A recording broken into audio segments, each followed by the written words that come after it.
Sir हमारी 9 से 11 रख लो। ठीक है, रख दे। हम भी रख लो सर। चलो okay. Money and credit. Money is used in every day's life. The goods are bought and sold through money when both parties agree to sell and buy each other's commodity, then it is called double coincidence or bonds. इस चीज को barter system कहते हैं। मान लीजिए कि हम तुमसे पेन लें और तुमको रजिस्टर दें, तो इट इज कोइंसिडेंस कि तुमको हमारी चीज की जरूरत है और हमको तुम्हारी चीज की, तो वो बार्टर सिस्टम। इस केस में मनी की कोई जरूरत नहीं है, ठीक है। तो but it is a coincidence. In barter system goods are exchanged without use of money. तो पहले ऐसा चलता था, मेरे फादर के समय में barter system था। So in barter system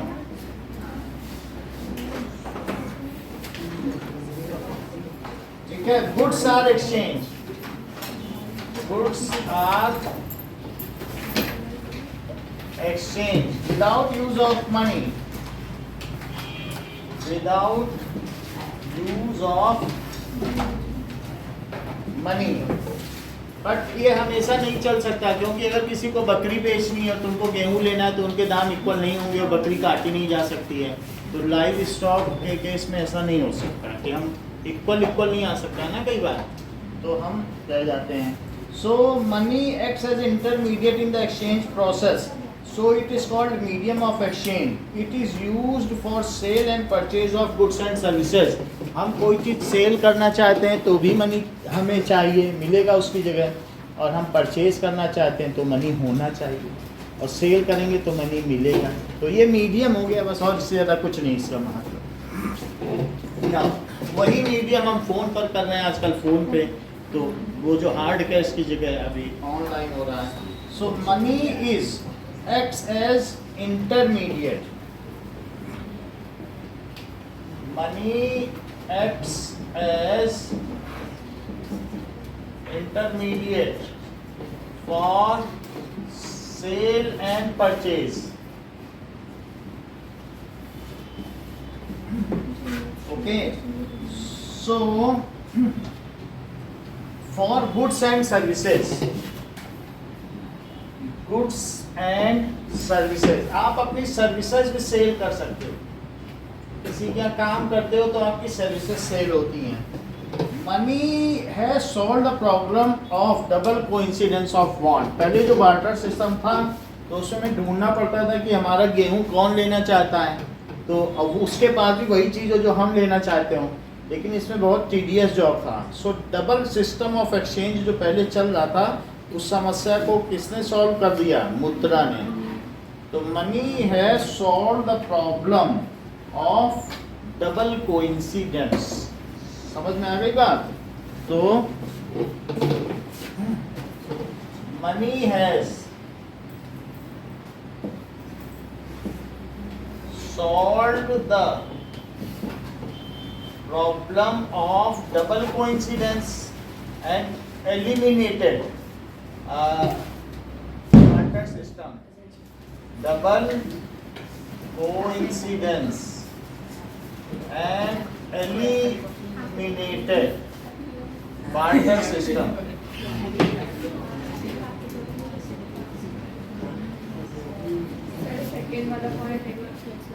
Money acts as intermediate. Money acts as a medium for sale and purchase. यानी अगर तुम्हारे पास पैसे हैं तो तुमको क्या है कि कोई चीज़ सेल कर रहे हो तो मिलेगा, अब वही चीज़ है अगर परचेज कर रहे हो तो देना पड़ेगा। वो मीडियम हार्ड कैश ना हो करके अभी ऑनलाइन भी हो रहा है, एक कोई ना कोई मीडियम होना चाहिए। तो मीडियम मनी हो सकता है, सोना भी हो सकता है, किसी चीज़ को एक मीडियम बना लिया जाए। पहले कौड़ी हुआ करता था जो गंगा में मिलती थी, फिर कौड़ी से दमड़ी बनी, दमड़ी से ऐसे अलग अलग चीज़ें होती थी। 4 फूटी कौड़ी पे एक कौड़ी मिलती थी, फिर कौड़ी से दमड़ी होती थी। कहा नहीं चलता चमड़ी जाए पर दमड़ी ना जाए, तो ऐसे बहुत सारे चीज़ें बनती थी। तो कोई एक मीडियम चाहिए होता है। तो मनी इज़ ए मीडियम। वो चीज़ है तुम्हारे पास तो तुम कुछ भी खरीद लो, और तुम उस चीज़ के लिए कुछ भी बेच भी सकते हो, क्योंकि तुम्हें उससे सब चीज़ें मिल सकती हैं। तो it is a medium. Money की अपने आप कोई वैल्यू नहीं है। हाइपर इन्फ्लेशन में देखो लोग बैलगाड़ी भर भर के मनी ले जाते हैं और 1 कप चाय मिलती है। ऐसा हम लोगों ने अर्जेंटीना के केस में देखा है। तो हाइपर इन्फ्लेशन में मनी को कुछ भी मतलब नहीं होता। तो money has many modern form in which currency, paper notes and coins are main. तो इसके कई फॉर्म हो सकते हैं। तो मनी हैज मॉडर्न फॉर्म, जैसे क्या हो सकता है, पेपर नोट, फिर कुछ भी हो सकते हैं कॉइन्स, और फिर अलग अलग करेंसी भी चलती है। ऐसे 23 देश हैं जहाँ डॉलर चलता है, ठीक है कि नहीं, तो डॉलर भी कई जगहों पे चलता है। However, there are bitcoins are also used। bitcoins भी जो होते हैं शेयर मार्केट में लगाए जाते हैं। तो मनी के कई रूप हैं। नाउ कुछ नहीं, वो जैसे जैसे व्यापार बढ़ेगा, एक कंपनी है वो कॉइन निकालती, पहले 75 रुपए का था जब निकाला गया था, लेकिन अभी 7,500 का 3-4 साल में बढ़ गया। तो वो जिसने भी लगाया 75 रुपये का कीमत हर कॉइन की 7,500, मतलब ट्रेडिंग टाइप, एक ट्रेडिंग है। Now in India, Reserve Bank of India issues currency notes on behalf of the central government. जो रिजर्व बैंक ऑफ इंडिया जितने नोट निकालती है उतना सोना उसके रिजर्व में होना चाहिए, क्योंकि उसमें लिखा रहता है मैं धारक को 10 रुपये अदा करने का वचन देता हूँ। यानी पूरे भारत के लोग अगर अपना पूरा पैसा लेकर उसके पास जाएं तो वो उसके बदले में उनको कॉमोडिटी गुड्स या गोल्ड दे सके। जितना गोल्ड होगा उतने ही नोट वो छाप सके। तो ऐसा नहीं है कि अगर ज़्यादा छापेगी तो वो हाइपर इन्फ्लेशन का केस होगा। तो इसलिए उतना ही उसको छापने का अधिकार है जितना सोना उसके स्टॉक में। सोने से फिर पहले दुनिया में सोने पे व्यापार होता था, फिर डॉलर पे होने लगा। लोग अब आजकल एक दूसरे के मुद्रा पे करते हैं, ये चीज़ होती है। सो नाउ जिस समय दुनिया में डॉलर गिरता है या स्टॉक एक्सचेंज में बहुत वेरिएशन होता है, लोगों के पास पैसे की कमी नहीं है, उस समय लोग सोना बड़ी तेज़ी से खरीदते हैं, क्योंकि जानते हैं कि इसकी कीमत तो बढ़ती ही जाएगी। जबकि 1947 में ये 173 रुपये प्रति 10 ग्राम था, और ये आज बढ़ते बढ़ते 50,000 हो गया। तो कितने गुना बढ़ गया। इस तरीके से इसकी कीमत का मल्टी फोल्ड बढ़ती है, exponentially. Now Reserve Bank of India issue currency note on behalf of central government. तो in India, Reserve Bank of India issue currency notes on behalf of central government. क्योंकि नोट या ये सब किसकी jurisdiction में आता है, सेंट्रल गवर्नमेंट। एक नोट को हटाना, डीमोनेटाइजेशन करना, नोट को बदलना, ये सारी चीजें सेंट्रल गवर्नमेंट के उसमें आती हैं। Banks get money from those people who have surplus money by opening their account and paying them interest on the deposit. तो बैंक क्या करता है, जिसके पास ज़्यादा पैसा है, कुछ करने का नहीं, उनसे ले लेता है और वो लोन देता है। जिससे लेता है, जैसे तुमने हमारे बैंक में जमा किया, हम आपको 6.5% देंगे इंटरेस्ट की, लो ये तुम्हें हर महीने, और ये कहें हमें ज़रूरत, हाँ लो, अभी तो दे के गए, लो 9.5% हमको देना। तो जो बीच का 3% है वो बैंक खाता है। समझ आया? तो किसी से ले के किसी को देता है, उसके पास अपने आप नहीं, बस बिल्डिंग उसकी अपनी।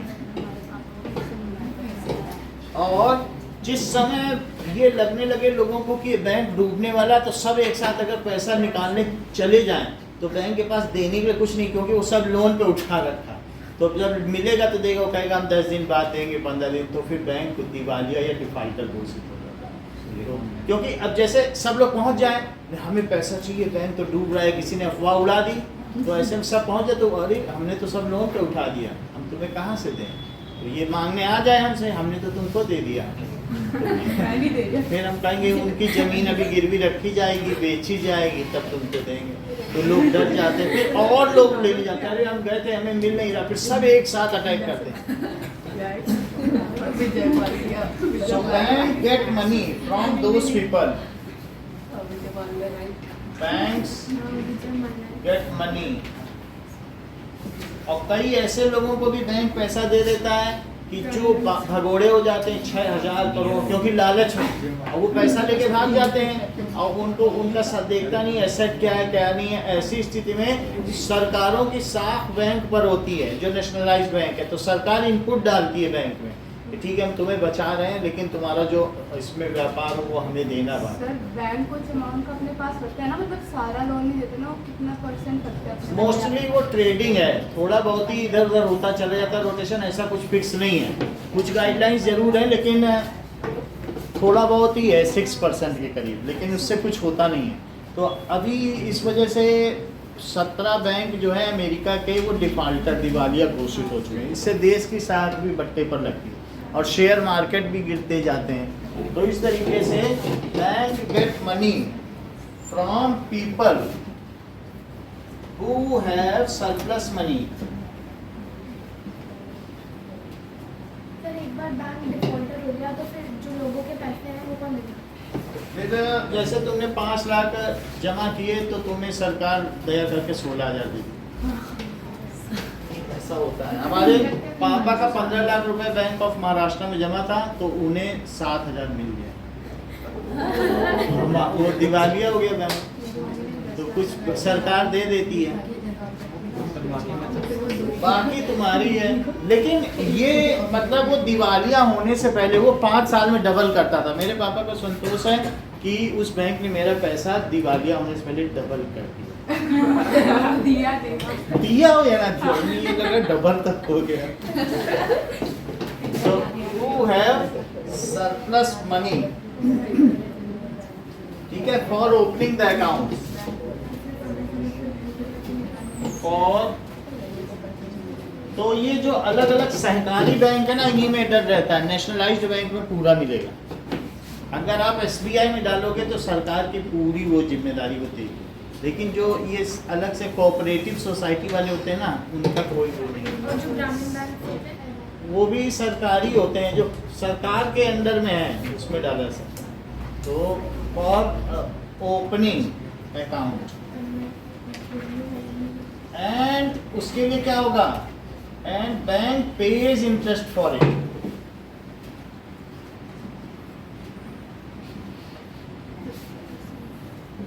फॉर इट, ठीक है। नाउ बैंक ये क्या करेगा, lends this money to some user. ये बैंक एक्सेस मनी लेंडर की तरह यूज रहेगा कि नहीं? सो बैंक हाँ lends this money to somebody else, to someone else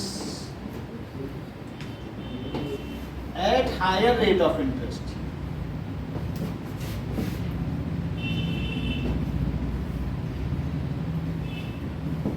अब देखिए now चेक क्या चीज होती है? Cheque is a paper ordering the bank to pay a specific amount from the person's account to other person. Cheque is a paper, ठीक है। Ordering the bank, हमने bank को ऑर्डर दिया है। Ordering the bank to pay certain amount from user's account, to pay certain amount from user's account to other person.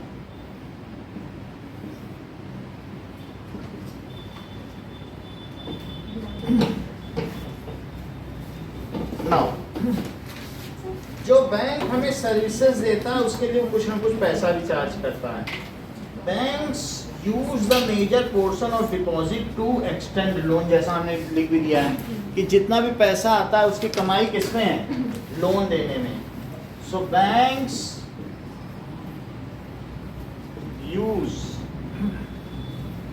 Major portion of deposits to extend loan. major portion of deposits to extend loan.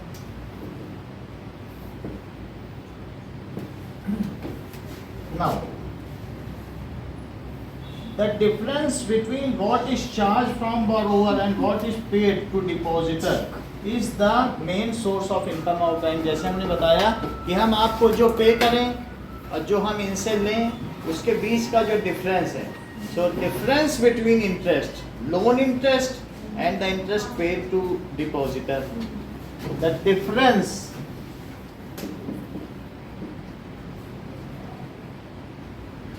between interest taken from user, money को तो कोई use कर रहा है ना, and given to depositor is main source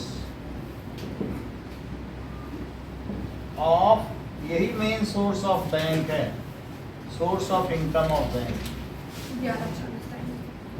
of.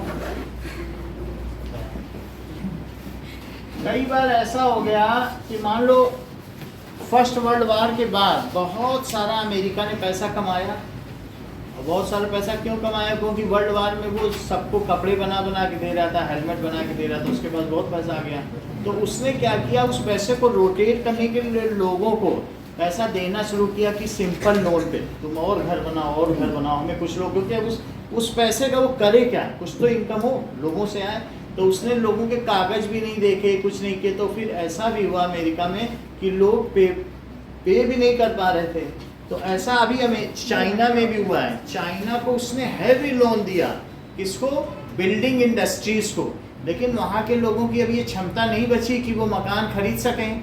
तो builders ने बड़े बड़े मकान बना दिए और वहाँ पर कोई खरीद नहीं पा रहा, तो क्या बिल्डर बैंक को पैसा दे पाएगा जब तक मकान बिकेगा ही नहीं। तो ऐसी स्थिति में बल्कि लोग बैंक के ही पास पहुँच गए कि हमको पैसे दो रोजमर्रा की ज़रूरत पूरी करने के लिए, लेकिन वो बैंक ने तो बिल्डर को दे दिए थे।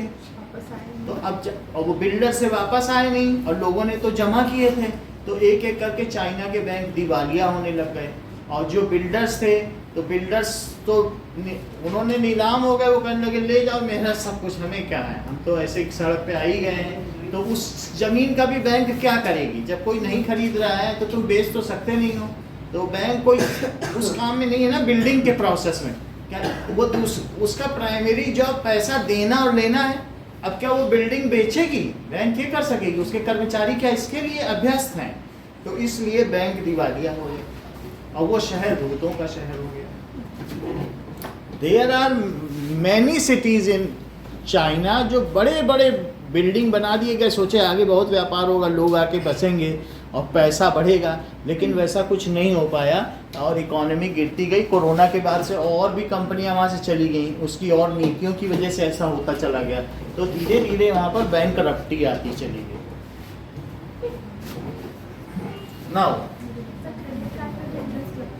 हाँ 599 रुपए। In rural areas the main demand of credit is for crop production. तो main demand of credit, rural area में पैसा क्यों चाहिए, फसलें उगाने के लिए लोगों को पैसा चाहिए। रूरल एरिया में तो ऐसे गांव के भी रूरल बैंक भी होंगे। Every loan agreement specifies at rate interest which the borrower must pay to lender along with the repayment of the principal।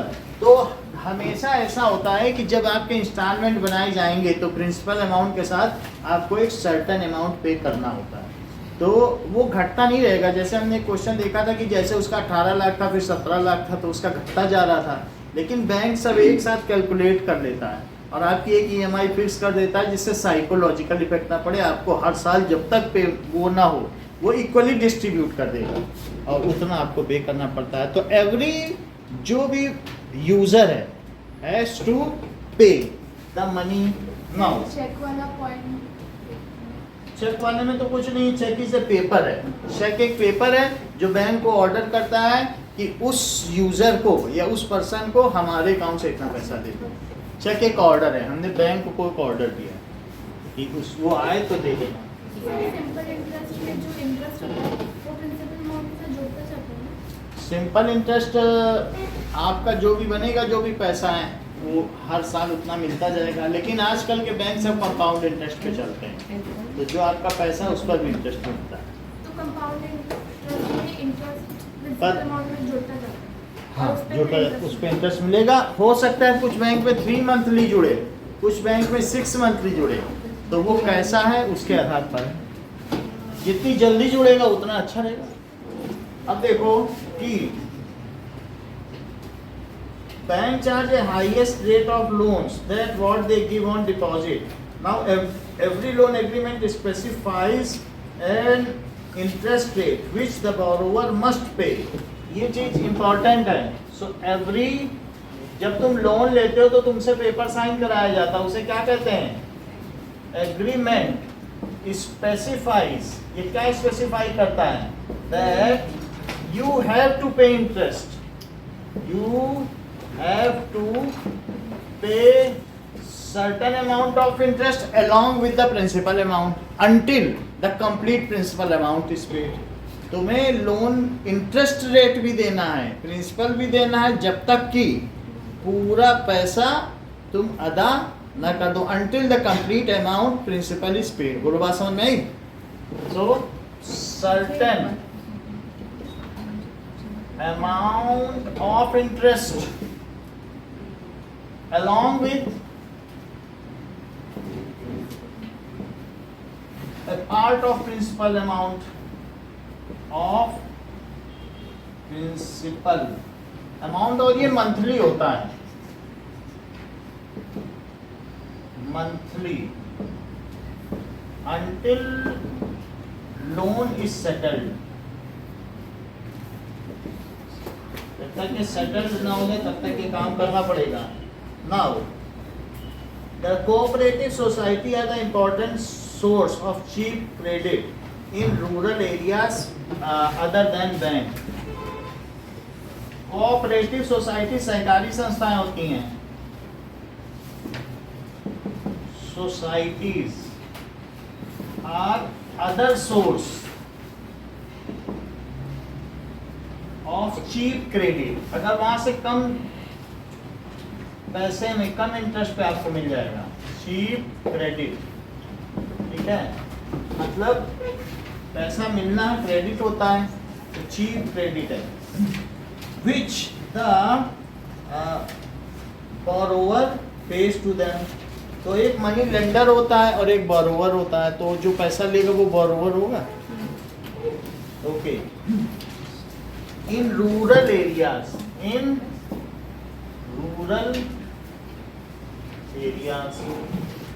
अब देखिए, the various types of loan can be classified as formal sector loan, loans and informal sector loan. तो Soumya, formal sector loan क्या होता है बताइए? ठीक है, तो दो तरीके के, हाँ बोलो। बैंक से प्रॉपर एग्रीमेंट के साथ लोन लेना फॉर्मल सेक्टर लोन है, और इनफॉर्मल सेक्टर मतलब जिसमें कोई एग्रीमेंट ना हो, जैसे मनी लेंडर। मनी लेंडर को गहने रख के लोन ले लिया, वो इनफॉर्मल लोन है। So loans are of 2 types, loans are of 2 types, formal sector loan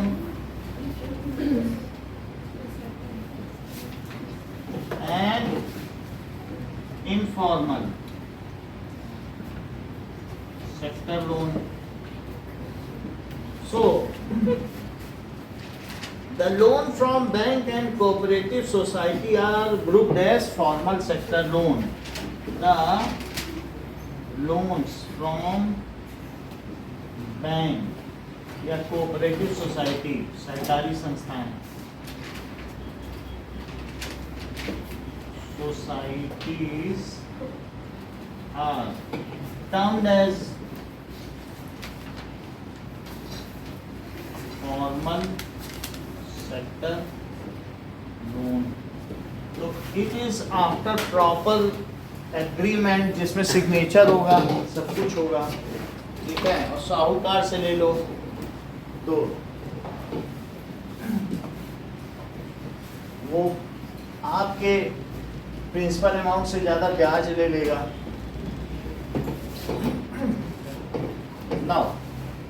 informal sector loan क्या होता है? From money lenders, traders, employees, relatives and friends. So informal sector loans are borrowed from money lenders,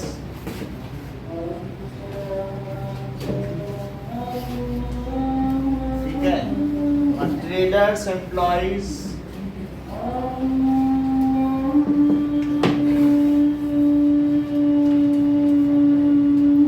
और family और friends.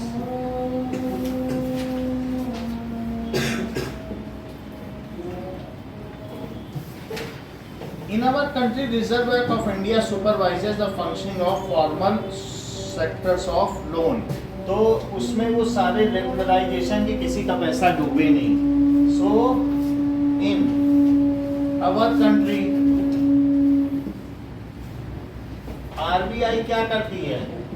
Supervises कि गलत तो कोई नहीं कर रहा है. Supervises the functioning of. ऐसी स्थिति में वो पैसा देने का वादा करेगी. जैसे कोऑपरेटिव सोसाइटी की मैंने बात कही कि महाराष्ट्र का बैंक डूबा, तो उसके जैसे जैसे एसेट्स आते जाएंगे वैसे वैसे वो देती जाएगी. तो आरबीआई का अपना इंटरेस्ट नहीं कि अपने पास रख लेगी, लेकिन जिसको दिया उसने भी तो किसी का कागज लिया होगा. तो वो जब चीज़ें बिकेंगी तो फिर फ़ोन कॉल करेगी कि अब इतना अमाउंट आके ले लो, धीरे धीरे देगी. ये चीज़ supervises the functioning of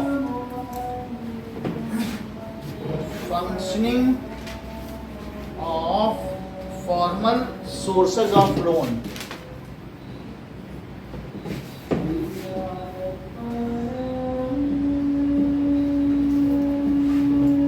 bank से लोन बहुत कम लोग उठाना चाहते हैं. क्यों ऐसी? क्योंकि बैंक 9.5% पे देता है, जबकि सरकार की कई स्कीम है कि अगर आपको घर बनाना है तो 6.5 पे ले लो. ये स्कीम है. तो बैंक से बहुत मजबूरी में लोग लेते हैं लोन, बहुत ज़्यादा पैसा देना पड़ता है.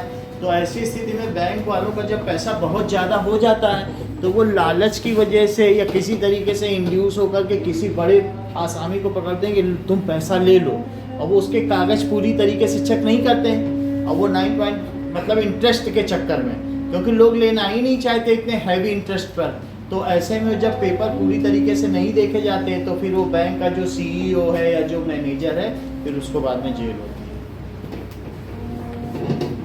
तो ये उसके ऊपर है कि उसकी जांच करें.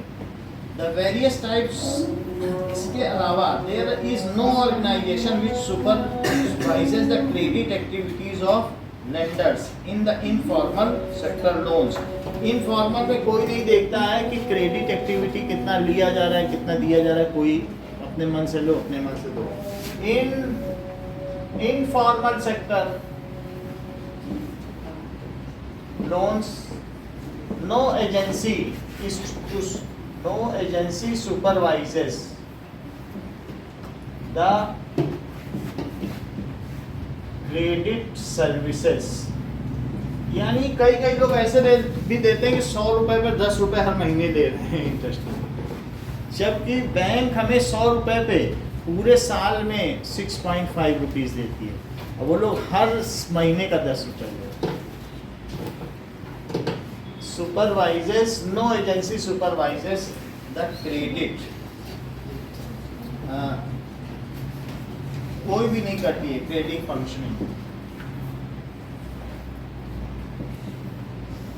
जब चाइना का युद्ध हुआ तो 1962 में हमारे फादर, जो कि उस समय 10th प्रमोटेड पास थे, पूरी तरीके से पास नहीं थे, लेकिन उनको नौकरी मिल गई थी स्मॉल आर्म्स फैक्ट्री में. उनकी 162 रुपए की सैलरी थी, वो क्लर्क थे.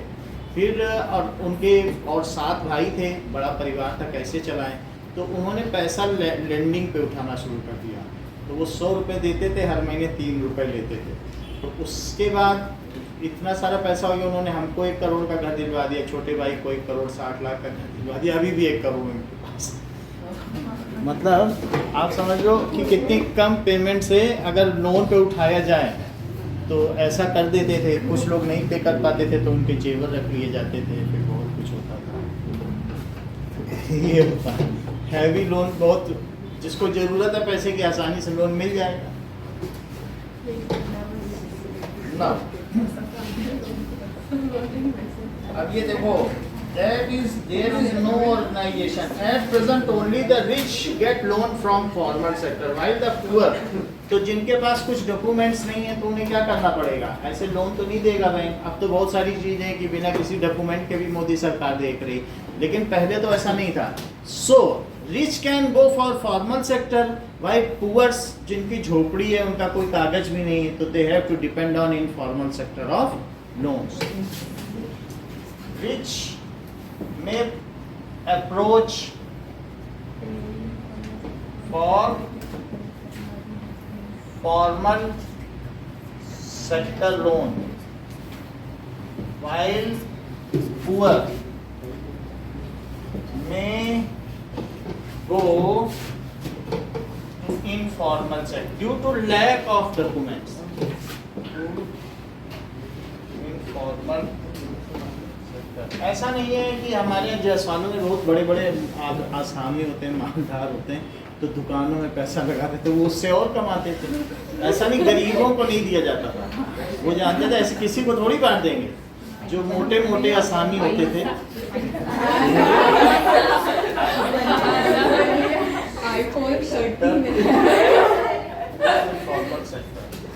ड्यू टू लैक ऑफ, क्योंकि बाजार में 10% इंटरेस्ट चलता था और हमारे पिताजी 3% पे देते थे, तो उससे क्या होता था कि लोग इन्हीं के पास से ले लेते थे वहां से, और उनको उससे ज्यादा कमाई होती थी। जो एक दुकान करने वाला उस ट्रेडर को तो बहुत कमा लेगा, और 3% पे जिसे लोन मिल रहा हो। Due to lack of documents,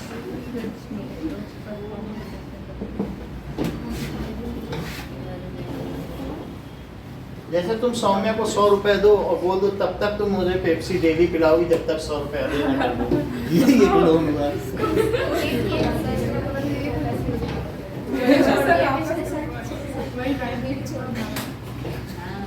तो अब आगे देखो,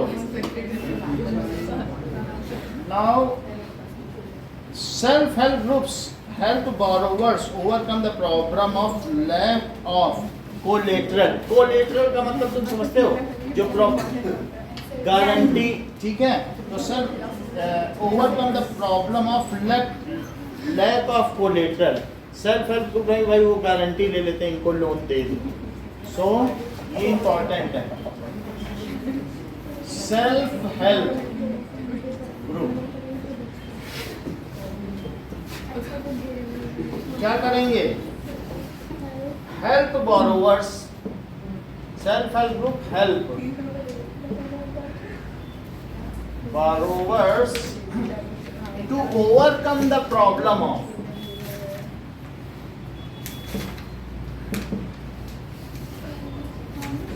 कोलेटरल, दैट इज गारंटी। तो वो उसकी गारंटी ले लेते हैं, basically save money of their own members and a member can take loan from to meet his needs। तो इस तरीके से वो उनका पैसा बचाते हैं।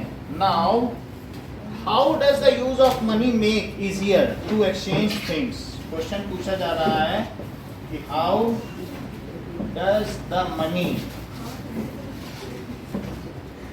makes easier to exchange thing. Sir ये लास्ट वाला पॉइंट है, कोलेटरल का मतलब है तुम्हारी गारंटी, कोई ऐसा ग्रुप ले ले, बैंक में तुम्हारे बिहाफ पे साइन करवा ले कि भाई इसका अकाउंट खोल दो, तो उसको कहते हैं वो कोलेटरल।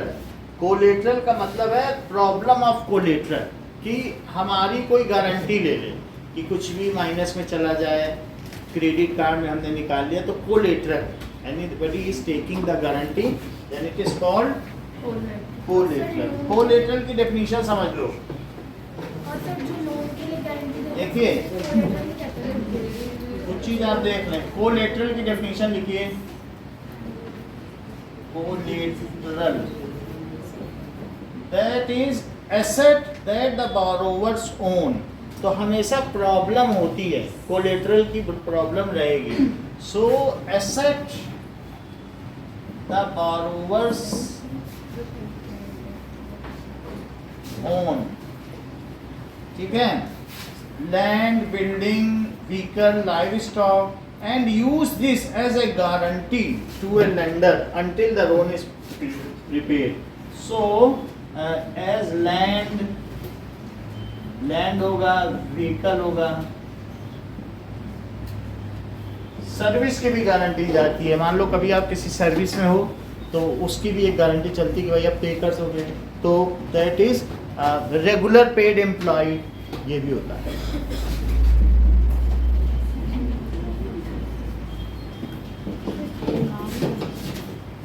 एम्प्लॉय, या और क्या हो सकता है, लाइव स्टॉक की भी गारंटी होती है, विच इज, जो कि represented as guarantee until loan is paid, which is represented as guarantee. अगर आपकी जमीन की कीमत 50 लाख रुपए तो 85% बैंक आपको लोन दे सकती है, जमीन की कीमत का 85%, जो रजिस्ट्री का कागज है उसका 85%, और कागज रख लेगी, रजिस्ट्री भी बेच नहीं सकते उसे। रिप्रेजेंटेड है अंटिल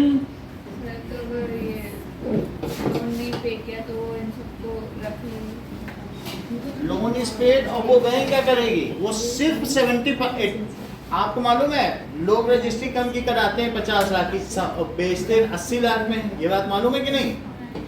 क्योंकि बहुत उसमें रजिस्ट्रेशन चार्ज लगता है ना, जो कागज पे लिखा जाता है। अगर तुम ज्यादा पैसे की कराओगे तो ज्यादा आपको देना पड़ेगा रजिस्ट्रेशन चार्ज, तो 3-4 लाख रुपए बचाने के। सुन लीजिए, तो मान लीजिए रजिस्ट्री कम की रहती है, अगर 50 लाख की रजिस्ट्री, तो समझो वो चीज़ 80 या 90 लाख की खरीदी गई है। मेरा खुद का 46 का है, लेकिन 1 करोड़ की ज़मीन है। तो अब ऐसी स्थिति में बैंक ने आपको 50 लाख की रजिस्ट्री थी तो 85% पे दे दिया।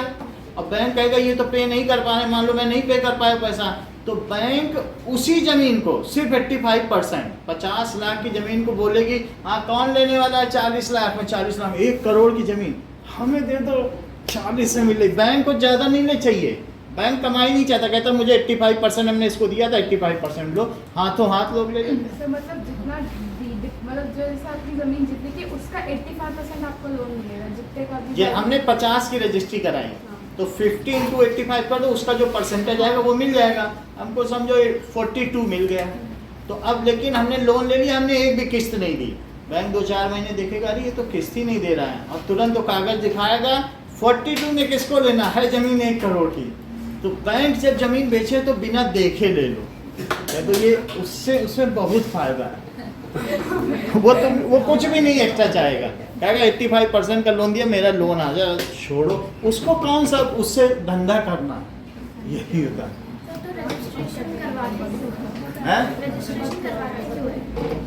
अभी ये बगल वाला, ये परचून की दुकान वाला कह रहा था, अभी मिला परसों या उससे एक दिन पहले कह रहा था 1 करोड़ 60 लाख रुपए की जमीन है, बैंक बेच रहा है और असल कीमत 3.5 करोड़ है।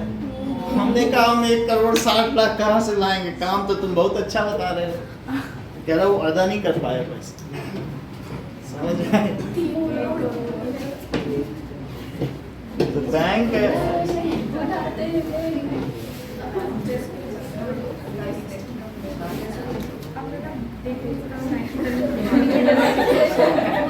अगर थोड़ा पैसा होना तो लोग इसी काम में अमीर बन जाए। Now, collateral, अब ये देखो, how does the money makes easier to exchange things? कैसे पैसे के द्वारा आसानी से चीजें एक्सचेंज हो सकती हैं।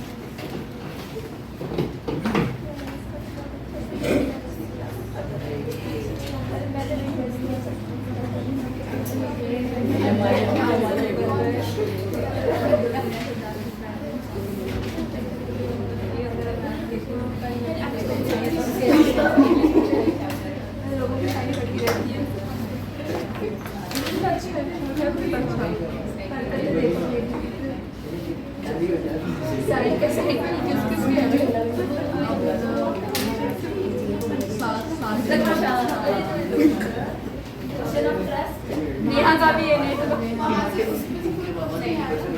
मन करता है ये तो चाहिए अबे दोस्त हाँ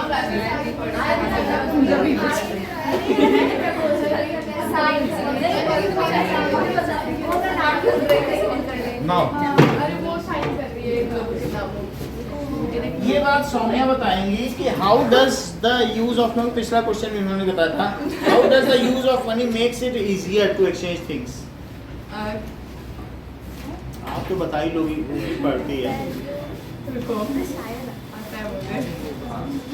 तो जैसा सौम्या ने हम लोगों को बताया कि इन्हें आता है, so money acts as intermediate in exchange process. बहुत अच्छा। मनी एक्ट्स एज इंटरमीडिएट भी लिख सकते हो या मीडियम, माध्यम है। Intermediate in exchange process, in exchange process. बात नहीं करो, ठीक है। It is called a medium of exchange, it is called a medium of exchange. Sakshi, money ने क्या एलिमिनेटेड कर दिया है, एलिमिनेट कर दिया है, एलिमिनेटेड, ठीक है। The double coincidence of wants और barter system, double coincidence of wants या barter system.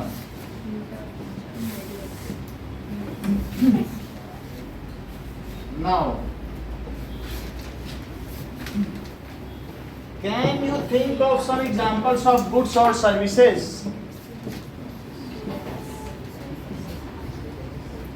Think of some examples of goods, services, exchange under barter system, exchange or wages being paid through barter। क्या wages भी barter से हो सकती हैं?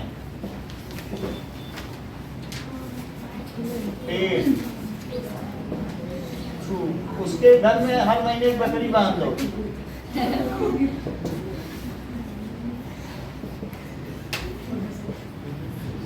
Now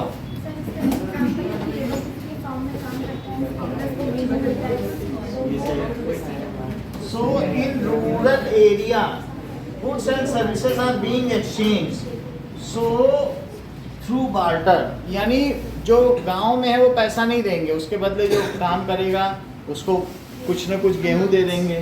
so in rural area, बात ना करिए, in rural area that is, क्या होगा कि गुड्स भी एक्सचेंज होंगे, goods are exchanged through barter। इसका क्या मतलब है? So we can exchange vegetables through grains, है ना? So we can exchange vegetables through grains and also pay, ठीक है। हम क्या कर सकते हैं? Give grains in place of services taken by labours, है ना। Also give grains for the services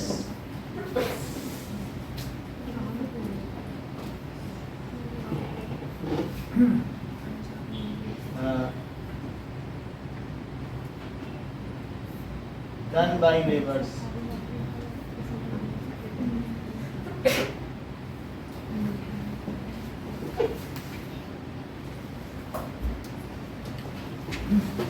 अब देखो क्वेश्चन टू के ऊपर के आंसर का क्वेश्चन का ये है ना, उसके बाद हमने कोलेटरल लिख दिया। तो कोलेटरल आप लोगों ने पहले पूछा कोलेटरल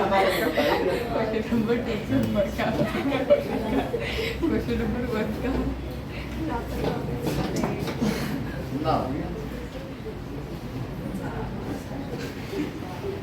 एक क्वेश्चन ये भी दिया है कि आप चेक कैसे भरेंगे, तो भर लेते हो? बोलो।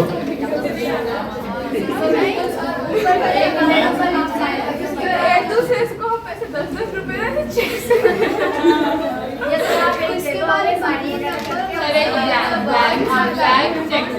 ये बुक का क्वेश्चन है, चेक कैसे भरा है, भर लोगे कि नहीं? अच्छा देखो, Salim wants to withdraw rupees 20,000 in cash for making payments. So wants to withdraw. क्या आप अपने नाम का भी चेक काट सकते हो? Withdraw rupees, उसी पे क्वेश्चन है। In cash for making payment. In cash for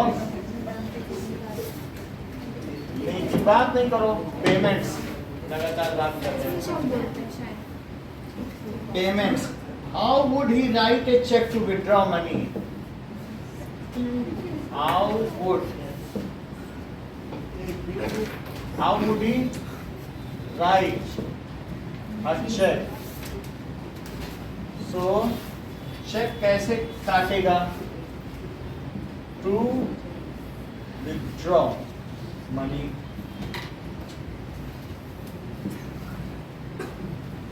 अब देखिए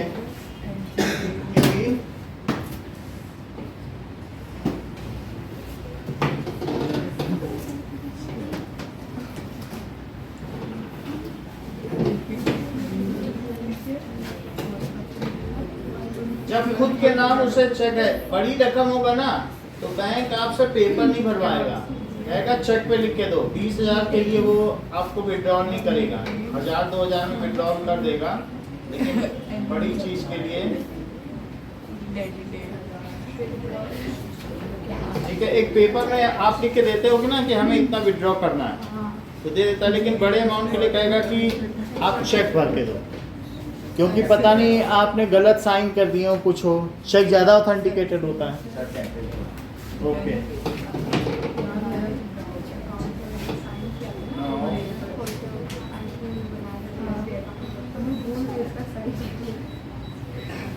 ये देखो,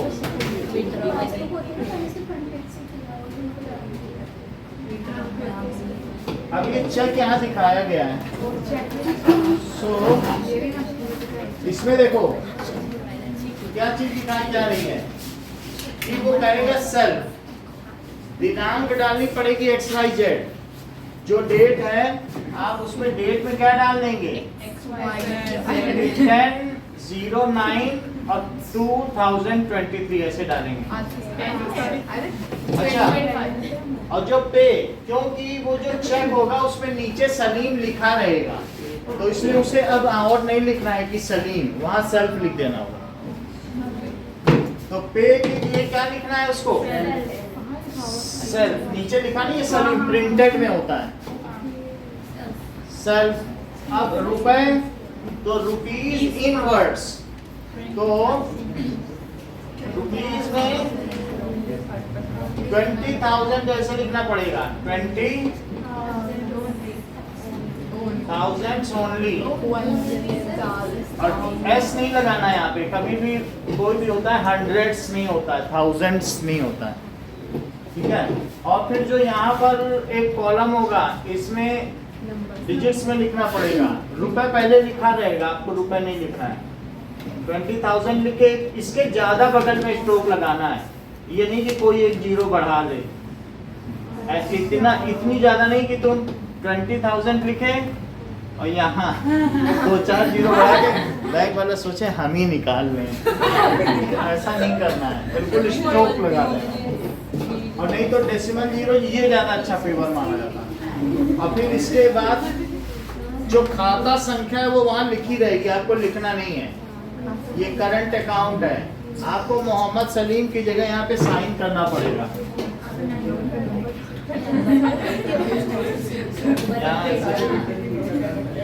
साइन करना, जब साइन हो जाए तो बस आप उसको दे दो चेक, और वो आपको 20,000 दे देंगे। Oh my God. Oh भाई नाउ अब देखिए,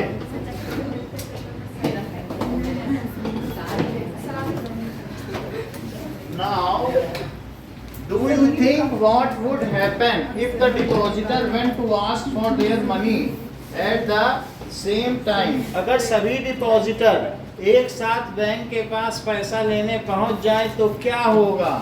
What do you think? What do you think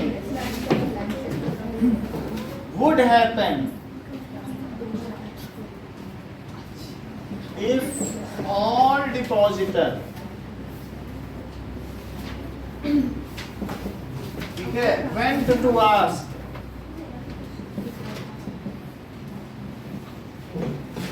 for their money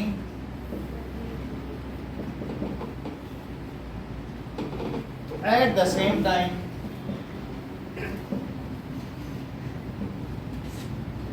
तो क्या होगा? If all depositor went to ask for money at the same time, the bank will not be able to.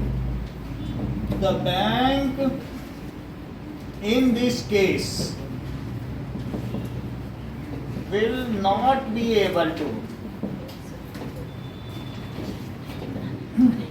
ठीक है? Give money to all depositor. क्यों? और depositor को पैसा नहीं दे पाएगा। As bank has used the major portion to extend loans, है ना? So as bank has used the major portion of money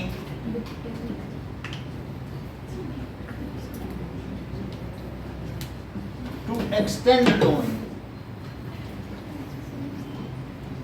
तो इसलिए 6% भी लोग जाए तो अच्छा है।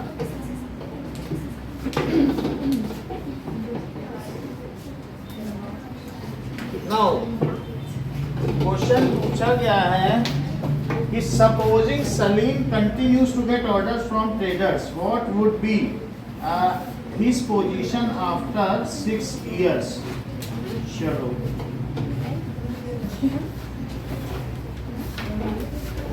पोजीशन बतानी है। सलीम बैंक। अब देखिए, एक क्वेश्चन दिया गया है, अब इस क्वेश्चन को आप देखें।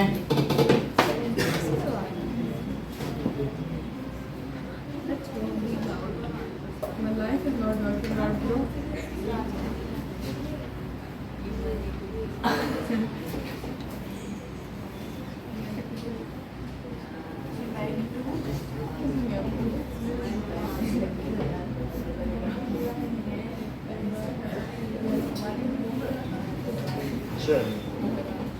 देखो क्वेश्चन में क्या दिया है, यहाँ पर इस क्वेश्चन को देखिए, दो लोग हैं, एक सलीम है, एक सपना है। Why did they need credit? What are the risks? What was the outcome? Why did they need credit? तो सलीम के क्वेश्चन में दिया है to meet the working capital needs for shoe production, वो जूता बनाता है तो उसके लिए वर्किंग कैपिटल चाहिए।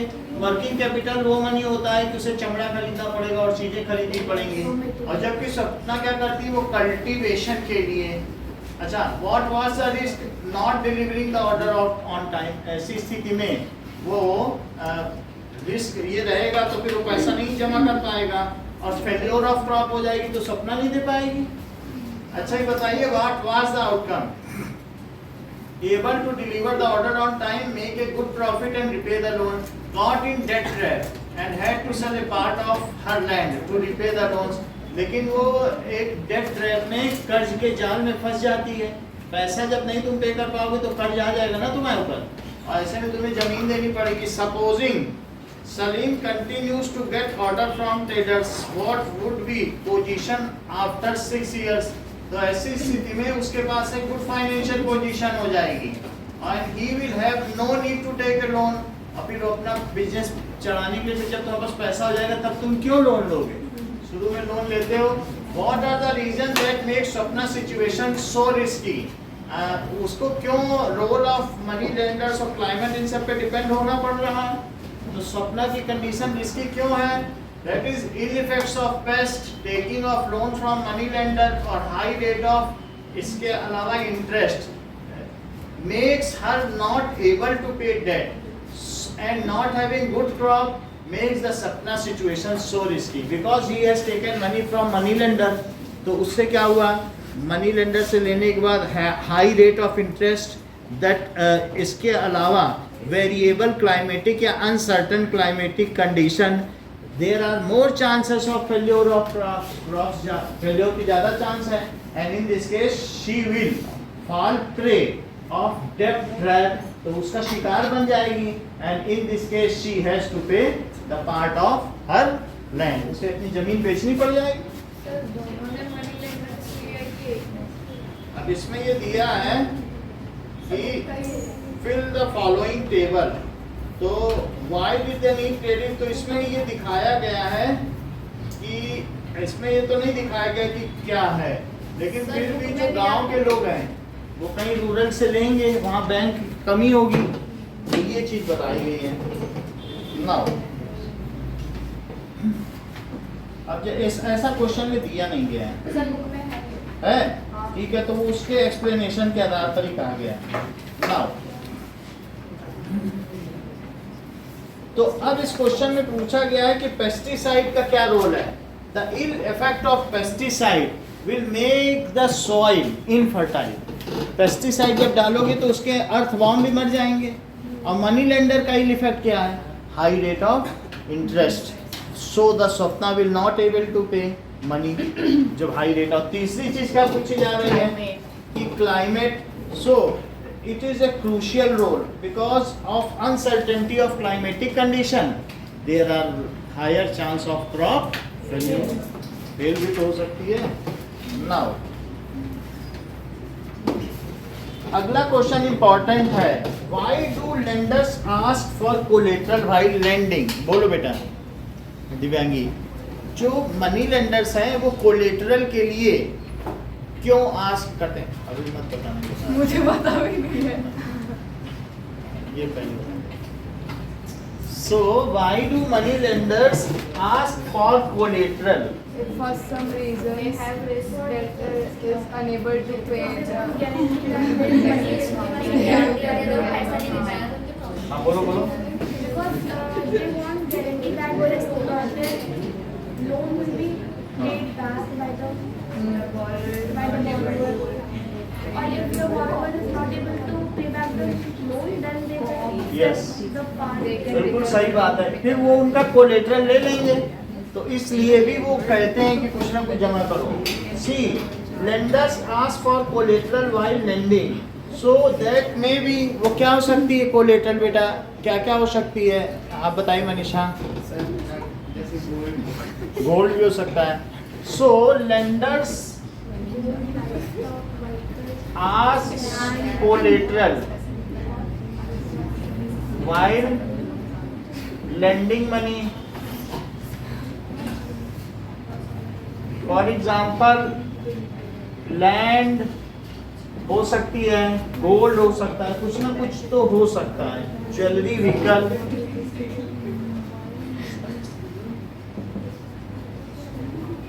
व्हीकल ये सब हो सकता है, ठीक है। And in case borrower is not able to pay money, then the money lender has a full right to sell the collateral and get back his money. In case borrower is not able to pay money,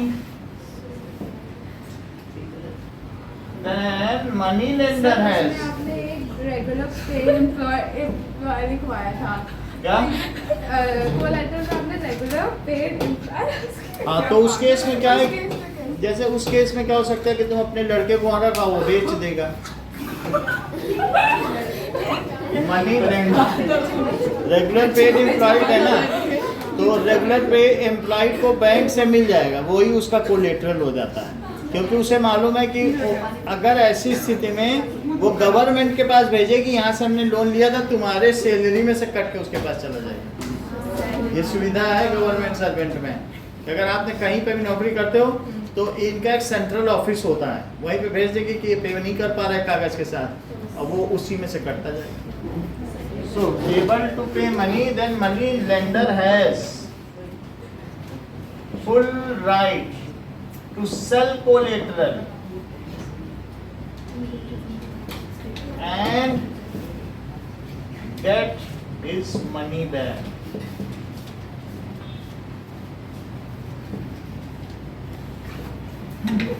Now, given that a larger number of people in our country are poor, does it in any way affect their capacity to borrow? So, given that a larger number of people in our country are poor, so does it in any way affect, Ishan बताओ, does it in any way, क्या उनके loan लेने की क्षमता इससे किसी प्रकार से कम होती है? In any way affect their capacity to borrow, कि नहीं कम होती?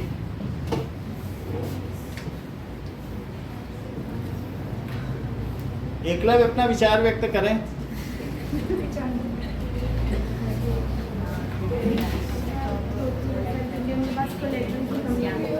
A large number of people in our country are poor.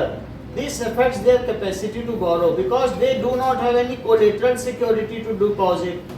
Sometimes they do not want to borrow money because they know that they will not be able to repay their loan and their collateral will also go away. तो उनके पास एक तो collateral होता भी नहीं है, और अगर कुछ होगा भी दे देंगे तो पूरा ले लिया जाएगा। तो 200 रुपये चाहिए और मकान के जायदाद के कागज वहाँ रखवा देते हैं किसान, वो जायदाद भी चली कुटिया थी, है ना।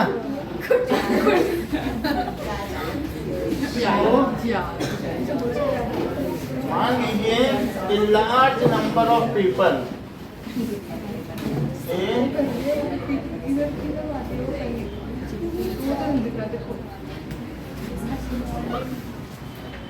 इन अवर कंट्री, मान लो ऐसा भी हो सकता है कि सौम्या लोन लेने जाएगा, मेरे पास एक कुटिया है और मुझे बोर दे दो, वो कहेगा ठीक है।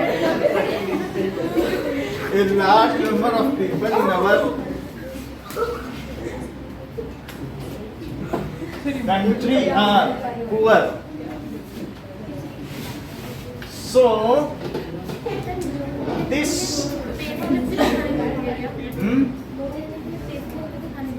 पेपर वर्क बहुत सारे चाहिए लोन लेने के लिए। आपको जो हम लोग सर्विस पर्सनल हैं उनको पे स्लिप दिखानी पड़ेगी, और जो रिटायर्ड पर्सनल है उनका भी एक पे स्लिप जैसा पेपर आता है वो दिखाना पड़ेगा। तो जितना हमको मिल रहा है वो दिखाएंगे तो मैं लोन मिल जाएगा, है ना। सर्विस पर्सन या कहीं पर भी सैलरी, जैसे मुझको 50,000 रुपये पेंशन मिल रही है तो मैं दिखाऊंगा तो उसके बेसिस में बोलूँ, ये भी तो हो सकता है। मतलब ये बताना होता है कि हम लोन वापस I am able to are poor, this affect the capacity. ये क्या कहता है? This affect the capacity, their capacity to borrow. क्यों ऐसा होता है? Due to lack of collateral security to deposit, due to lack of collateral, उनके पास कोई कोलेटरल सिक्योरिटी नहीं है, जो फुटपाथ पे सोता है वो क्या मनी लेंड कर पाएगा? And most of them know that they can not pay back the loan also, most of them know that they cannot pay back, बात नहीं करो, लगातार कर रहे हो, pay back the loan. Now अब कुछ fill in the blanks भरिए.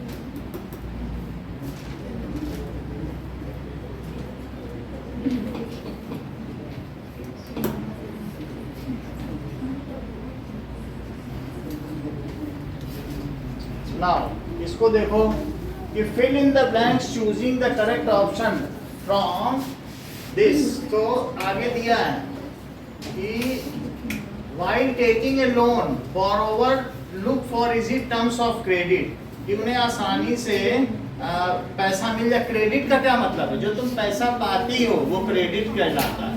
So easy terms. कोई कहे अच्छा जाओ पहले कागज लेके आओ, फिर उसको साइन करा कर आओ कलेक्टर से साइन लगा के फिर जनरल स्टैम्प भी ले आना, उसमें तुम अपना ऑथेंटिकेशन देना, और जो जो ये भी लाओ वो भी लाओ, अपने बच्चों के आधार कार्ड लेके आओ, ये सब लेके लोन मिलने में तो हमारी पूरी जिंदगी निकल जाएगी. तो इसलिए इजी टर्म्स ऑफ क्रेडिट हर कोई देखता है. कोई कहता है 2 मिनट में लोन लो, कोई कहता है 5 मिनट में. तो इजी टर्म्स होती है कि नहीं? 2 मिनट में ही तुम्हारा क्लियर कर दें. अब यहाँ इसके आगे बताओ. दिस मीन्स, अब ये this means low interest rate की high. Easy terms of credit का मतलब क्या? लो इंटरेस्ट रेट है. मुझे तो नहीं लगता लो इंटरेस्ट रेट है. इसका मतलब है लिख तो लो ही रहा है, नीचे तो लो दिया है. मतलब टर्म्स ऑफ क्रेडिट का मतलब ये होता है कि आसानी से मिल जाए. चलो ठीक है, लो हो गया. आगे interest rate. Easy terms of credit में अच्छा कई चीजें हैं. इजी कंडीशन ऑफ रीपेमेंट, यानी आसानी से रीपे हो जाए. और क्या है?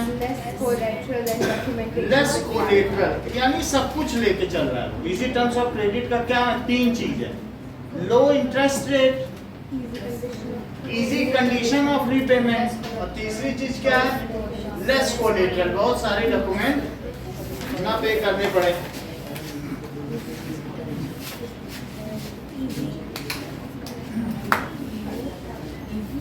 Now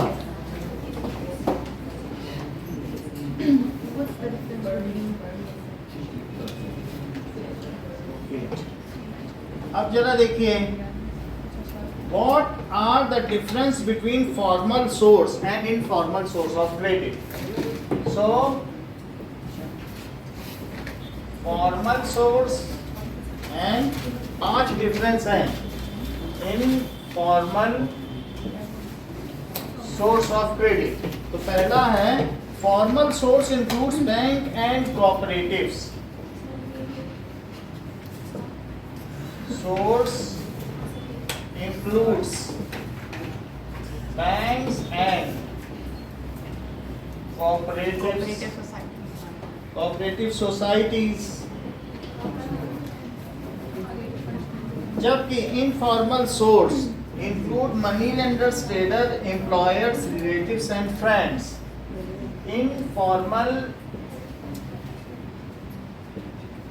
source include money lenders, traders, व्यापारियों से एम्प्लॉयर्स, फ्रेंड्स। हाँ, क्या दिक्कत है? इधर बैठो तुम। सो पूरी क्लास आज की खराब की है तुमने। एक एकलव्य से बात करी, यही गड़बड़ करता है। इधर बैठो। उसको हाथ उठाना पड़ गया तुम्हारे ऊपर। तुम नहीं थे कितने अच्छे से ये लोग करते थे सब। Employers and friends. अब जरा देखो, they have to follow government rules and regulations. They have to follow government rules and regulations. They also have government rules and regulations, but not followed. They also, इनके लिए भी बने हैं लेकिन ये फॉलो नहीं करते। Also have rules and regulations but not follow. तीसरी चीज, RBI supervise the functioning of such types of loans. RBI supervise functioning of them. और इस केस में क्या होगा? No organisation, it is not supervised by any organisation. It is not supervised bye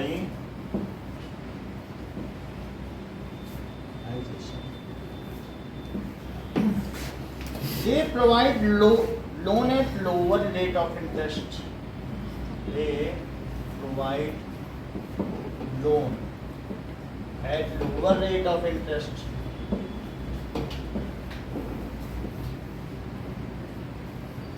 जबकि they provide loan at whatever rate, किसी के लिए कुछ रेट और किसी के लिए कुछ रेट। कोई मालदार आसामी आ गया, नए कपड़े पहने तो ज़्यादा रेट ले लिए, कोई गरीब दुखी आ गया तो कम ले लिए।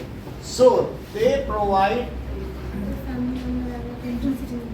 Loan at whatever interest they choose, at whatever interest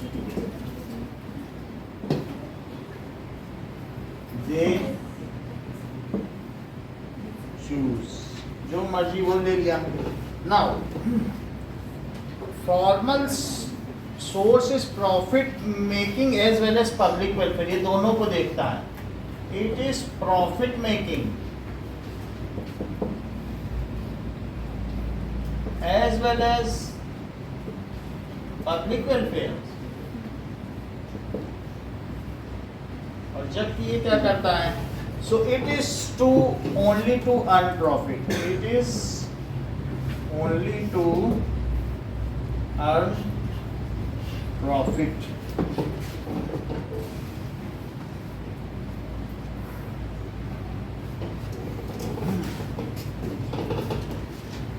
Why should credit at reasonable rates should be available to all? Srishti, credit reasonable rate पर सबको क्यों अवेलेबल होना चाहिए?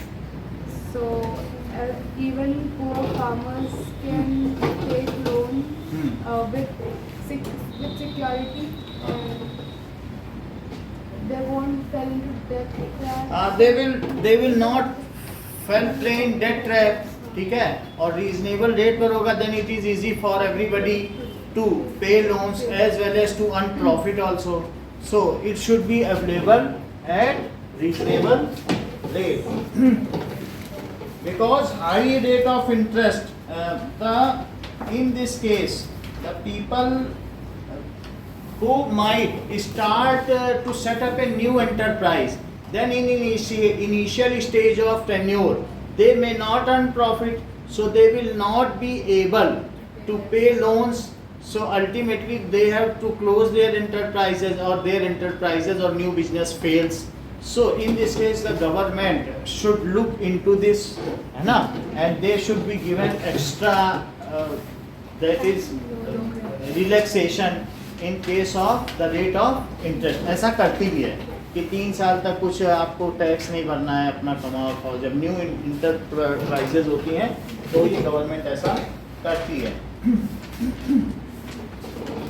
Should there be a supervisor such as Reserve Bank of India that looks into loan activities of informal source? Why would this task is quite difficult?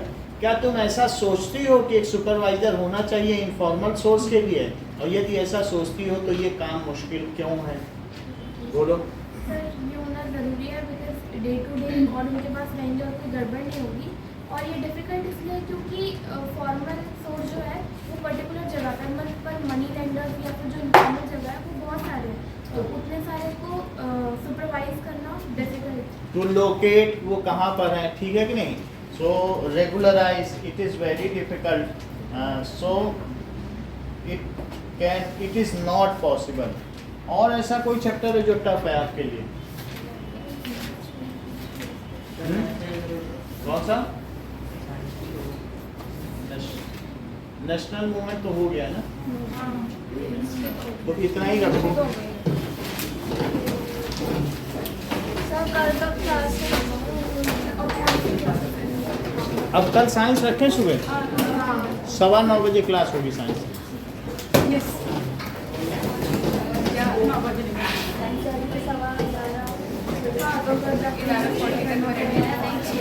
English भी है,